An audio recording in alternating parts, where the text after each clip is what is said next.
আমি এখন একটা যে জায়গার নাম বলবো, আপনারা অনেকে হয়তো শুনেছেন, অনেকে হয়তো শুনেন নাই।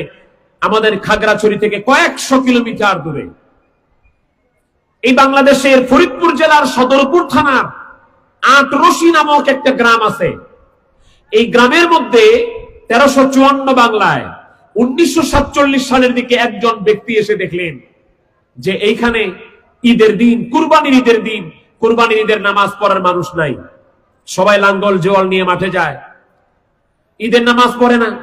তো তিনি ডাকলেন, ভাইরে, ও মুসলমান ভাইরা, আজকে তো ঈদের দিন, নামাজ পড়তে হয়, তোমরা কোথায় যাচ্ছ? আসো আমরা ঈদের নামাজ পড়ি। তিনি তখন ডেকে ডেকে মাত্র মানুষ পেয়েছেন 3 জন, উনি হয়ে 4 জন। এই 4 জন মানুষ নিয়ে তিনি ঈদের নামাজ পড়লেন। ঈদের নামাজ পড়ার পরে আল্লাহর কাছে দোয়া করলেন এইভাবে, আয় রব্বুল আলামিন, আমরা এখানে আজকে মাত্র 3 থেকে 4 জন মানুষ ঈদের নামাজ আদায় করলাম। আয় আল্লাহ, তুমি এখানে বিশাল ঈদের নামাজের জামাত কায়েম করে দাও। আপনাদের কি ধারণা, আল্লাহর ওলিদের দোয়া কি কবুল হয়? সবাই বলেন না হয়? নাকি আপনারা এই ধান্দায় আছেন, মা বাবার দোয়া কবুল, মুসাফিরের দোয়া কবুল, মাজলুমের দোয়া কবুল 100%, পীর সাহেবদের দোয়া কবুল হতেও পারে, নাও হতে পারে। আপনারা কি এই চিন্তায় আছেন নাকি? আবার না, এই চিন্তায় যদি থাকেন আমি 1 মিনিটে ভেঙে দিচ্ছি। হ্যাঁ, মা বাবার দোয়া কবুল হয়, মুসাফিরের দোয়া কবুল হয়, মাজলুমের দোয়া কবুল হয়, অবশ্যই হয়। হাদিসটা আছে কোথায়? আবু দাউদ শরীফে। হাদিসটা আসে কোথায়? মিশকাতুল মাসাবির 195 পৃষ্ঠায়।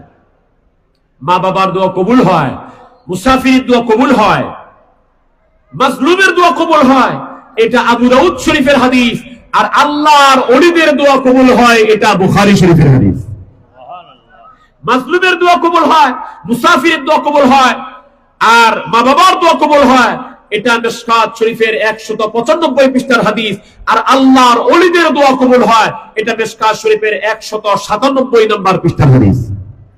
তাহলে যারা মনে করেন মা বাবার দোয়া কবুল হয়, মুসাফিরের দোয়া কবুল হয়, মাজলুমের দোয়া কবুল হয়, তাদেরকে 2-1টা পৃষ্ঠা উল্টায়া আরেকটু সামনে পড়াশোনা করার দরকার আছে না ভাই?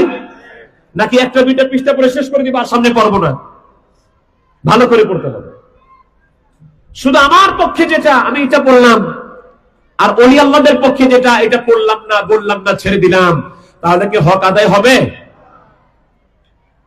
তাহলে মুসাফিরের দোয়া কবুল হয়, মাজলুমের দোয়া কবুল হয়, মা বাবার দোয়া কবুল হয়, এটা আবু দাউদের হাদিস।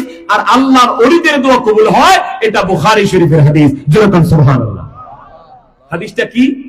এবারটা আমি শোনায় দেই। হযরত আবু আব্দুল্লাহ মুহাম্মদ ইবনে ইসমাঈল ইবনে ইব্রাহিম আল-জুফি আল-বাগদাদি আল-বুখারী সহিহ বুখারী শরীফের 963 পৃষ্ঠার মধ্যে বলেছেন, যারা আল্লাহর ওলি হয়, ওই আল্লাহর ওলিদের ব্যাপারে হাদিসে কুদসির মধ্যে আমার আল্লাহ পাক স্বয়ং নিজে বলতেছেন, ওয়া ইন সাআলানি লাউতিয়ান্নাহু, যারা আমার বন্ধু হয়, যারা আমার ওলি হয়, ওই ওলিরা যদি আমার কাছে কিছু চায়, আমি আল্লাহ তাআলা অবশ্যই অবশ্যই তাদের দোয়াকে কবুল করে নিই। তাহলে এবার আপনারা হাদিস শুনলেন, তাহলে এবার সবাই যারা বুঝেছেন, শুনেছেন, এবার সবাই বলেন, ওলি আল্লাহদের দোয়া কবুল হয় কি হয় না? অবশ্যই হয়। খালি হয় এটা না, অবশ্যই হয়। যেহেতু আল্লাহ বলছেন অবশ্যই হয়, তাহলে অবশ্যই হয়। কিভাবে হয়? ওই যে বলছিলাম 1354 বাংলায় ফরিদপুর জেলার সদরপুর থানার আটরশি গ্রামে 3 জন মানুষ নিয়ে দোয়া করেছেন, আয় আল্লাহ, তুমি এখানে বিশাল ঈদের জামাত কায়েম করে দাও। আমার আল্লাহ তাআলা এমন ভাবে দোয়াকে কবুল করেছেন, যেই জায়গায় 3 জন মানুষ নিয়ে ঈদের জামাত শুরু হয়েছে, ওই জায়গায় এখন লক্ষ লক্ষ মানুষ নিয়ে ঈদের জামাত হয়।